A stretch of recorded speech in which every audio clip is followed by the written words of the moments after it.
In Levine's last chapter, she led us on an exploration of the kinds of things that go on within ourselves, and with the emphasis being upon the need for us to really understand ourselves and where we come from, and understanding how this may impact our interactions with our clients and how we approach clients. In this chapter, we step back for a much broader view of the human condition, and she devotes these 20 some odd pages to understanding the human condition. Now you can guess from the nature of the title and the amount of space that's given to it in this little book, this is going to be kind of a quick and dirty review of some of the pretty big issues. And again, this is just primarily meant to kind of help you knit together a number of different bits of information that you get in this class and others in understanding how to apply these things to our work with people. Levine starts out the chapter by talking about what she identifies as 8 basic assumptions that virtually all personality theories incorporate and operate from. And these eight basic assumptions are, first of all, that people are sentient or knowing beings. That is, that we can that we're aware of our surroundings and that we can make choices and that we can reach some understandings of ourselves and of other persons and other things around us, and that our behavior is natural, kind of flowing from us. That cause and effect relationships dominate in nature. Essentially, things don't happen randomly, but they have a precursor and they have something that follows as well. Many causes operate at once, and so when seeking to find an explanation for a certain event or certain things that a person may do, we can't really pin that down to one cause. There's oftentimes many different things that are operating there to give birth to the particular kind of behavior that we're looking at. There's an interplay between internal and external causation.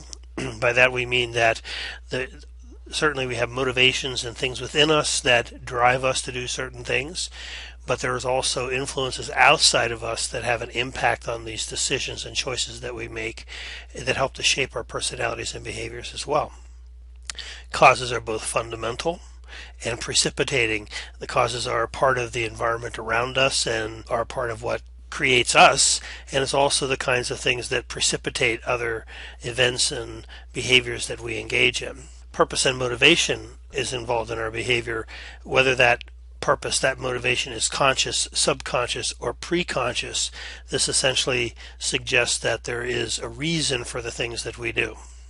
Behavior is affected by context, that is, by the world around us, as well as by immediate circumstance, so that a particular thing may be prompted by an antecedent, a thing that occurred before that, but this also occurs in the context of a larger situation, the community, the family, the events around us at that moment as well.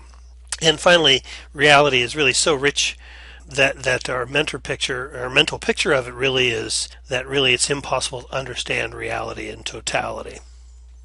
Now, in understanding human beings, there's different theories about the kinds of things that can explain our behaviors and explain what we do. And one of those is the biological heritage. And there's a whole school of thinking out there that biology really is the thing that drives us and that explains everything about us, some people believe. This is the nature part of the nature versus nurture argument that I'm sure you're familiar with. But there are, again, those individuals who believe that things are determined by our biology, and essentially we're hardwired for certain types of things to occur. One of the most familiar areas that this argument is played out is in the discussion of gender roles, male and female socialization, and the kinds of behaviors that men and women engage in respectively.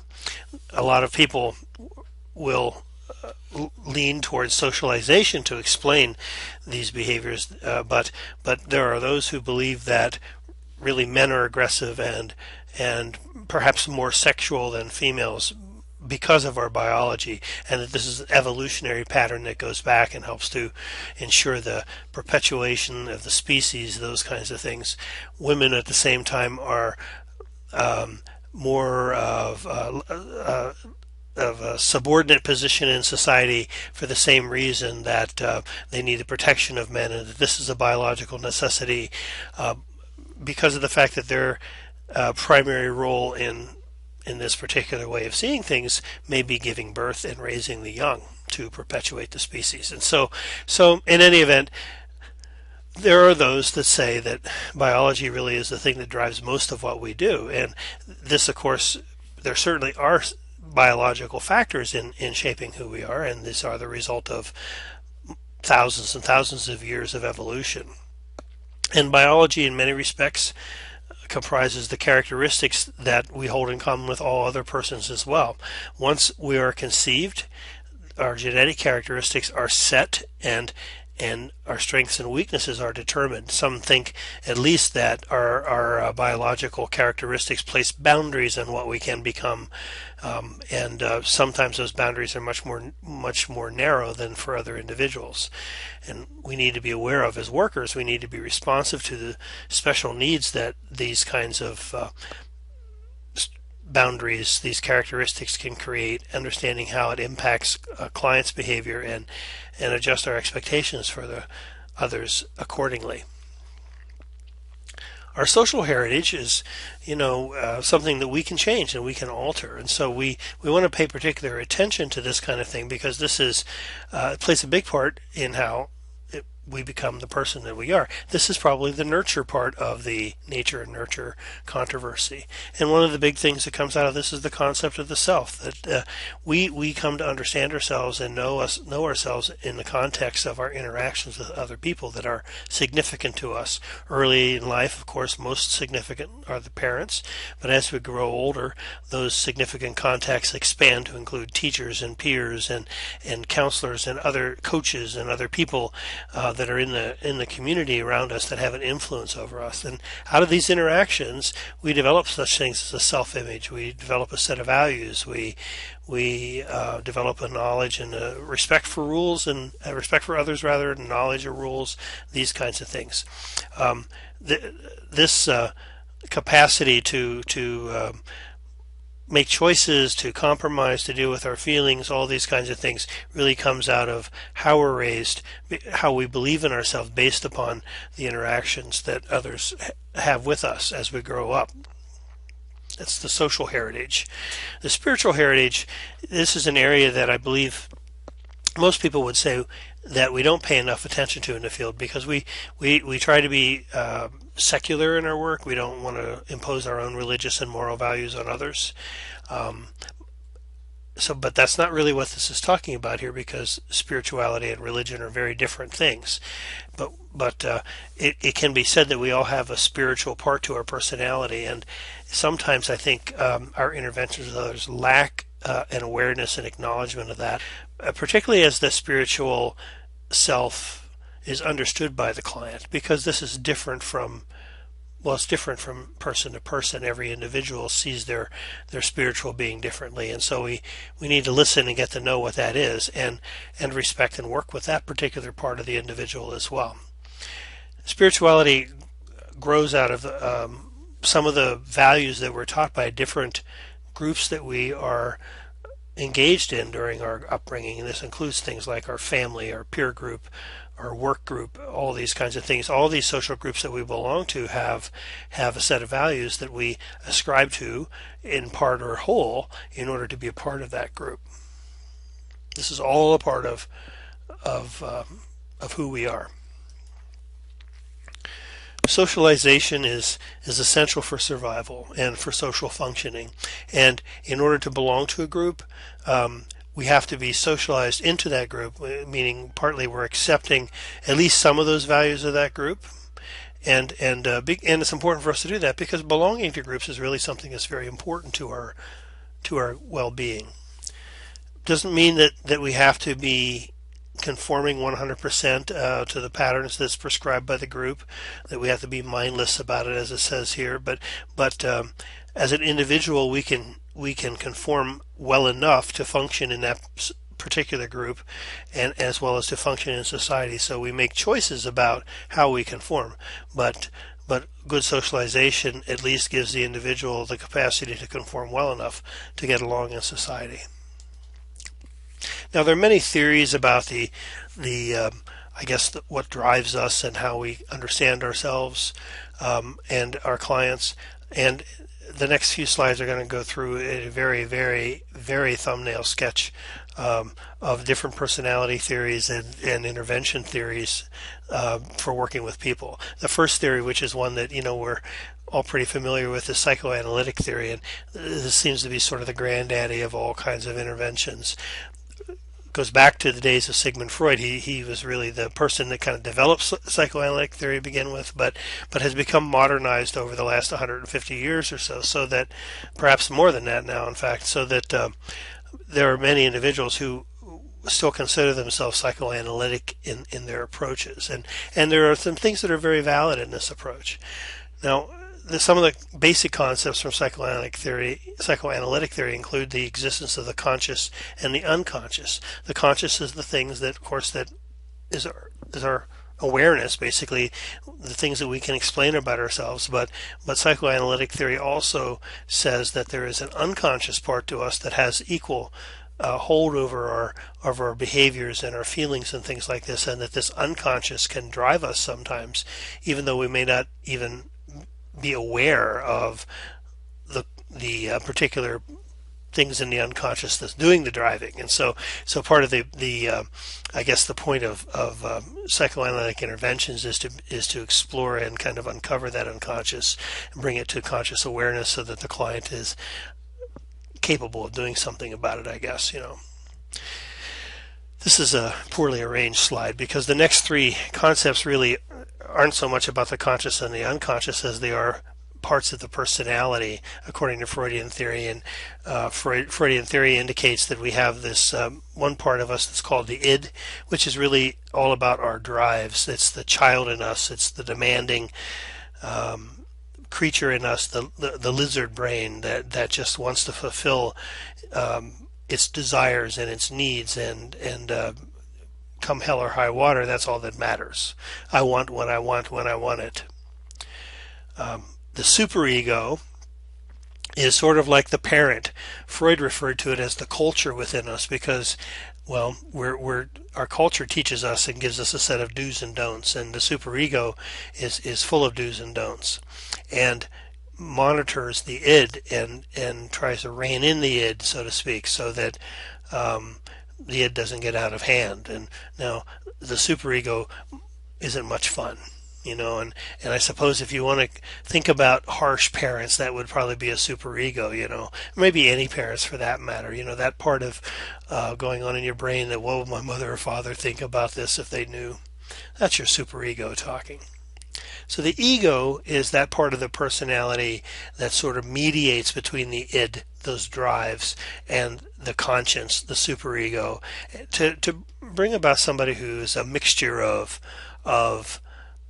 well, they can find pleasure in life, but they can do so with a certain amount of measure and a certain amount of reserve in doing so, so that, well, just so that it's moderated. And so that's the ego's job, basically, is to bring about a healthy person into society, not one that is overly constricted because of the super strong superego, or overly libidinal because of this id that's out of control. There's also mention of defense mechanisms, and I'm not going to go into that here. I really don't think it's all that important in this particular context, but defense mechanisms are the kinds of things that help us function on a day-to-day basis. When we experience uncomfortable feelings or thoughts or drives and things like this, our defenses kind of step in to kind of help us explain them away so that we can stay on task. I mean, that's a very superficial explanation of defense mechanisms, but they're also another feature in psychoanalytic theory. Now, there are different schools of psychoanalytic theory, and actually we're going to touch on a few of the more modern ones here in the next slide or two, but it isn't all just sort of a monolithic kind of theory. There are many different ways that the people that practice this and develop theories in this see the world. But it's something that's important to keep in mind in the psychoanalytic theory, is the importance of the unconscious and in understanding what's going on with the client. This implies long-term treatment, because it takes a while to kind of dig into those things. Now, other kind of theories that you'll encounter and you may use in your work are some feminist theories, for instance, which as it says, focuses on the deleterious effects of social and economic oppression on the psychological development of females. Referring earlier about the some of the evolutionary people that believe that women really are kept in their proper place if they stay at home, that women should be home to raise children and nurture that and nurture those kids and be there when the breadwinner comes home at night.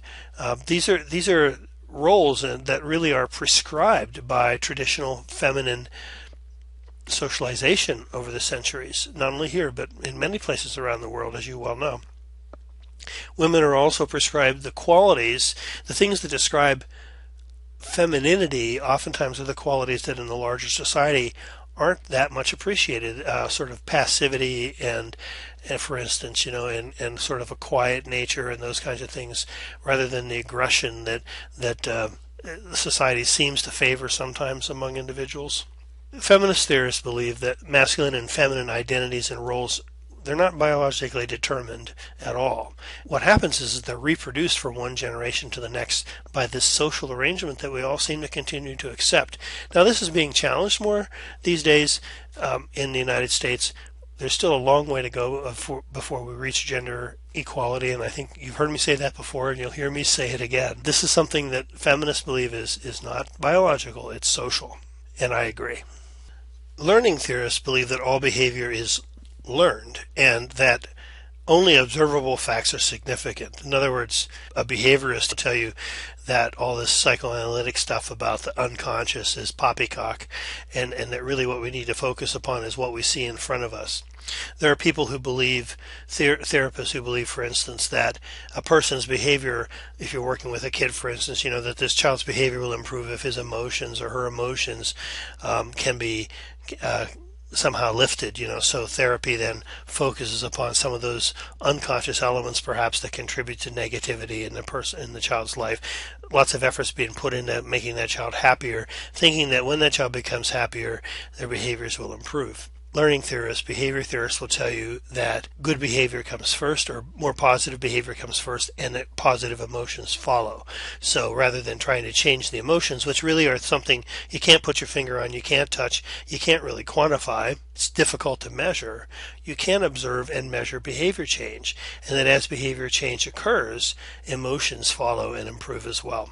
So again, this sort of is another way of looking at working with people, but from a different direction and angle. A very famous behaviorist that I'm sure you've heard of is B.F. Skinner. It is not true, by the way, that Skinner put his kid in a box, but you can read more about that in another class. He believed really that in controlling the reinforcers and consequences for behaviors, you can change a person's behavior.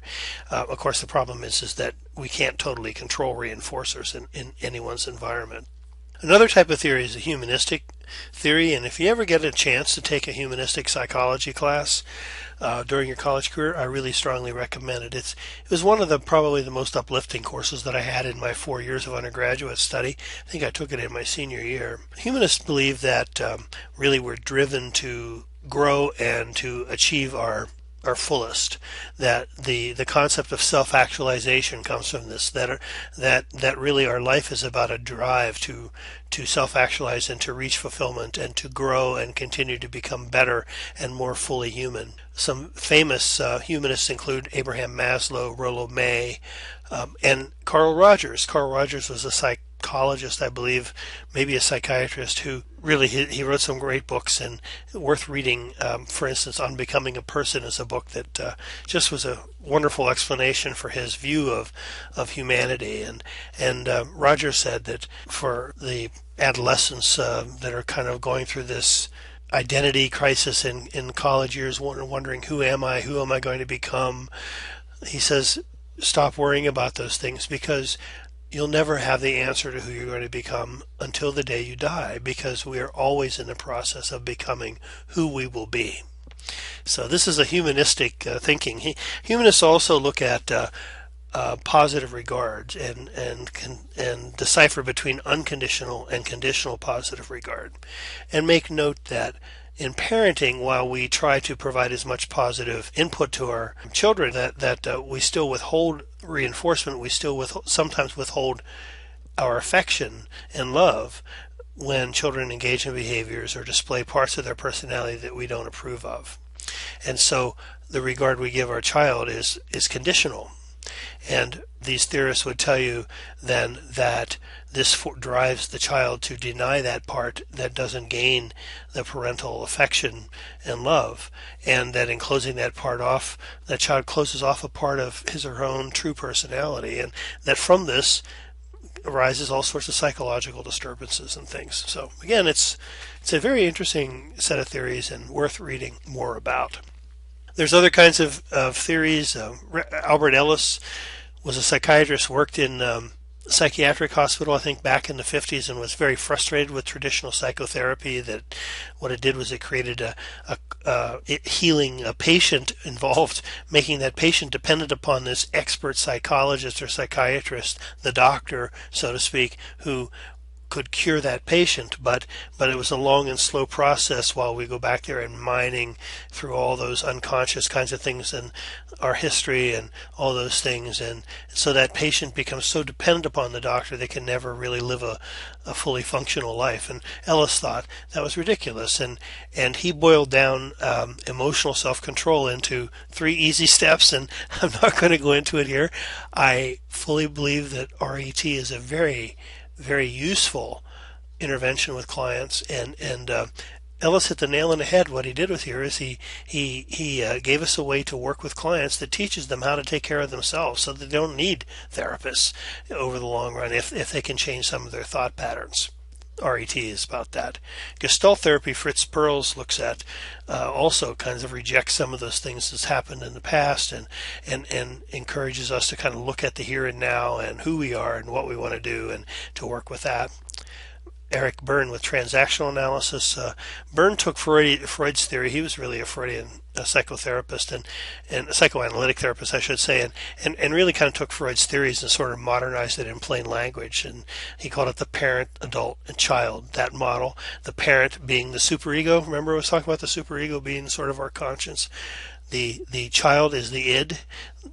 I want what I want when I want it. And the adult is that synthesis of these two that moderates and acts like an adult, has some good things and but at the same time, keeps control of himself or herself. And so parent, adult, child in transactional analysis, and he also I believe, if my recollection is correct, also kind of analyzed relationships and things based upon how we were relating to each other. That if somebody's in a child mode and their marital partner is in a parent mode, you can expect that there'd be some conflict between them. And so oftentimes would try to have individuals kind of look at what mode they were operating from to understand why they're getting the results they're getting.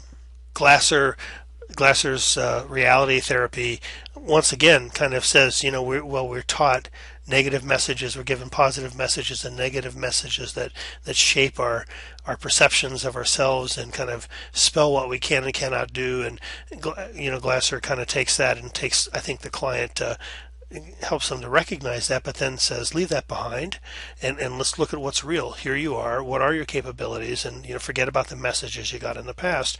Let's talk about here and now. Very, very brief and possibly some inaccuracies in those descriptions, but you get the idea. Okay, and now speaking of brief, of course, with the advent of, insurance companies have been, and we'll be talking about this more as we go on through the semester with our other textbook, but insurance companies really have come to the point where they're kind of dictating the kinds of interventions that professionals use in helping people. And one of the things that has developed over the last 20 or 30 years is this notion of managed care, where insurance companies will only pay professionals X number of dollars or X number of sessions to treat whatever diagnosis that they have given this particular client. And if they want to continue going on longer, they have to justify that and get approval from the insurance company. Might be a professional sitting at the insurance desk, but not somebody who works with people, This is clearly a reaction to that psychoanalytic kind of long-term therapy kind of thing where I'm sure the insurance companies will be dishing out, hundreds of dollars, thousands of dollars week after week after week for years and years, so this is sort of a reaction to that. But so brief therapies really strive for efficiency and effectiveness. They really limit their treatment goals. They don't try to change personality. They try to fix the issue that the client is presenting with, I should say. maybe give the client some skills in fixing issues so that they can begin to tackle some other issues on their own. And so really the emphasis on the present, not on the past again, and just fixing what is actually bringing the client to you. And there's a different kinds of, well, cognitive therapy. RAT fits well into that model also, but cognitive therapy, which is really, and RAT is a form of cognitive therapy, really kind of taking a look at the messages that are in your head and how they create the emotions that cause problems for you. And so you learn how to change those messages, basically. Hypnotherapy, Milton Erickson was using hypnotherapy and his followers, to also to try to correct realities for individuals, I suppose would be the thing. Solution-focused therapy. Imsu Kim Berg was a child protection specialist, actually, who used solution-focused therapy, and she and others who practiced this particular type of intervention, instead of looking and talking with clients about problems, talked with clients about solutions. And it was just kind of creating new realities, basically. I think the magic questions was one of the part of that, which is that if you could have 3 wishes, what would it be? That kind of thing. What would they be? If 3 things to change your life, that kind of thing. And then trying to help clients find ways to get there. Now, one thing that isn't in this list, by the way, that I want to mention to you that's become more a bit of a trend lately in the helping profession, and that is an awareness of trauma-informed care. And this is sort of runs counter to brief therapies and some of the things we've just been talking about, in that so many of these theories and say, forget about the past, just let's deal with the present. But trauma-informed care really requires that we understand where our clients are coming from and what kinds of things they have lived through, and to try to determine how it is that those things that did create trauma in their lives have changed the way they see the world now and thus impact their behaviors. Oftentimes, and I can just speak to this from having worked in child protection and worked with kids in foster homes for many, many years. Kids go into foster homes and probably want to try to fit in as much as possible. Foster families have raised kids successfully, and yet they find that the foster kids oftentimes are reacting to things they were successful with their other kids with very negatively, and they don't exactly understand why that is. And one of the things we're coming to understand in our profession is that a lot of these kind of troubling behaviors that our kids in foster care have presented may be the result of trauma in the past, and just how they have learned to react to things in unhealthy ways. And this, of course, creates more and more trauma in their lives. So that's just something, keep tuned in. You'll be hearing more about trauma-informed care during the course of your education. No theory or approach should be absolutely the only approach, and like we said, we don't really know what reality is. I mean, we don't understand reality as totality, and we don't have a lock on. No theory has a lock upon what is the best approach. So it's good for you to be aware of all of these and to become proficient in as many as possible, I suppose, so that you can kind of use the intervention that you think makes the most sense for your client. Now, everybody kind of develops their own style and leans on particular theories and therapies and intervention techniques that work the best for them, that they're the most comfortable with, and that they feel most natural in employing, or that they get the best results with, and so that's okay. But you should have sort of an arsenal of other kinds of interventions too. Don't be a one-note interventionist. And it's not just therapy we're talking about here, because case managers and counselors, therapists, social workers, caseworkers, case managers all really have a therapeutic relationship, even if they're not doing therapy per se. So all of these things are useful for you. She talks about the tripartite personality, the 3-part personality, and I'm not really sure why we're going back over this again, but this really goes back to some of the psychoanalytic theory that there are that part of us, that lizard brain, the drives in us. We have a conscience that kind of manages or controls that, and then that part of our personality that balances those two. And again, that's the id, the superego, the ego, the child, the parent, the adult. And the balance in these 3 parts of the personality really are brought about through perception, that is, understanding how it is that we see things, then realizing through integration what reality really is, adapting our perceptions to meet reality, and then executing the changes that need to occur.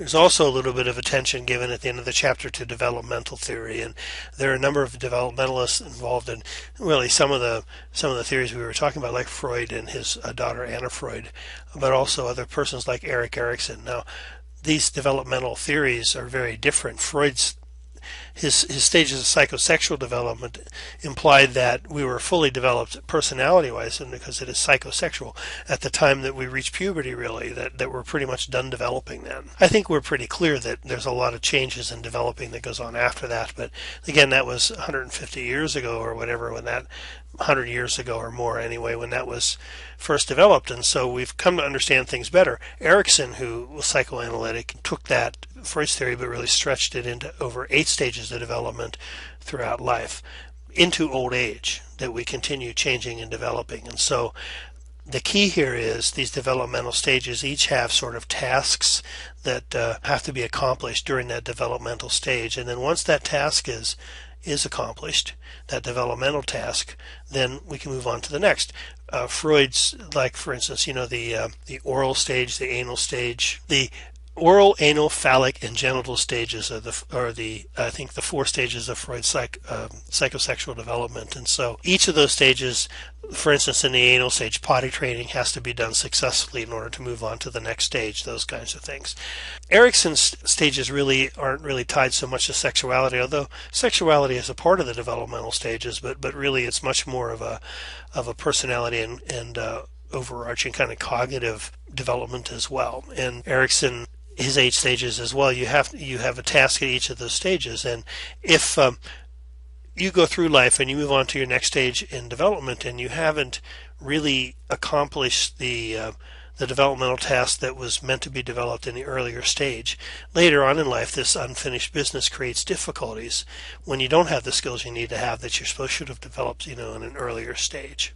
Each stage really does depend upon the stages they build upon the stages that have preceded it. Finally, a slide a little bit about stress and coping.